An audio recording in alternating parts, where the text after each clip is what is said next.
para hindi natatapon. Ang bilis ni Angelita. Oh, 40 seconds pa lang eh. Madali na to.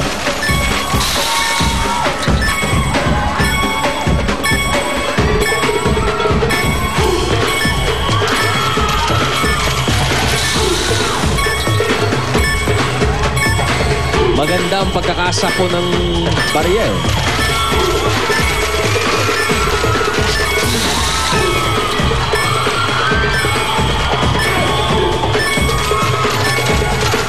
May 10 seconds ka pa, Angelita. Ang bilis mo naman kasi gumalaw. 4, 3, 2, 1. Sakto sa oras. Fit na fit kayo ate. Baka pwede namang humingi ng water para kay Ate Angelita. Ready ka na? Malaman kung magkano ang kinita mo sa 60 seconds lamang. Ate Angelita, huwag mo nang tumingin. Yeah. Para surprise. Ang iyong nakuha ay 32.35 kilos. Ang galing!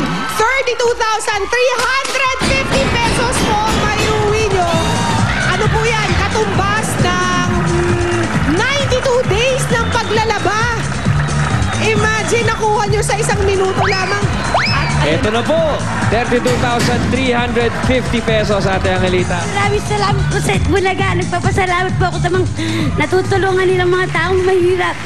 Thank you very much. Congratulations Walang po. anuman po. Sana makatulong nga po sa inyo ang nahakot ninyo. Akalain mo, 3 months worth of paglalaba nakuha ni Ate Angelita in 1 minute. At pwede rin po kayong manalo ng 32,350 pesos. Ito po mga dabarkad sa atin sa bahay.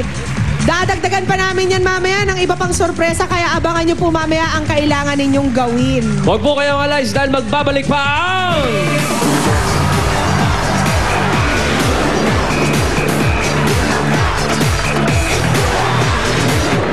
Ng mga estudyanteng pag-aaral ngayong araw ay matutupad. Sa araw na ito, bubuksan naman natin ang kauna-unahang silid-aklatan, silid-kaalaman ng Itbulaga sa Unsad Elementary School sa Pangasinan bilang pagpapatuloy ng IBIG Classroom Project. 1, 2, 3!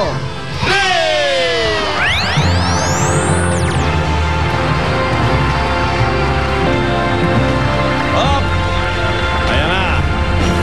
Ang silid kaalaman na ito ang magsisilbing kanlungan ng mga mag-aaral ng Unsad Elementary School ngayon at sa susunod pang henerasyon.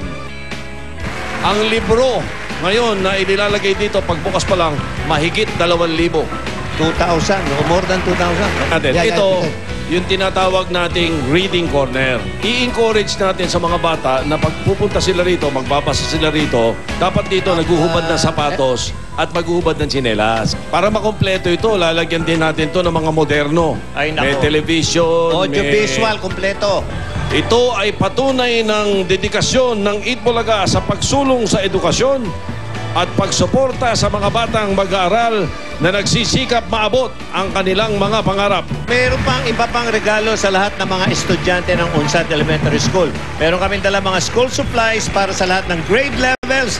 Ngayon, meron na kayong mapagmamalaki, maganda at mas komportabling lugar para mapag-aral, makapagbasa, makapag-research, lahat na magagawa.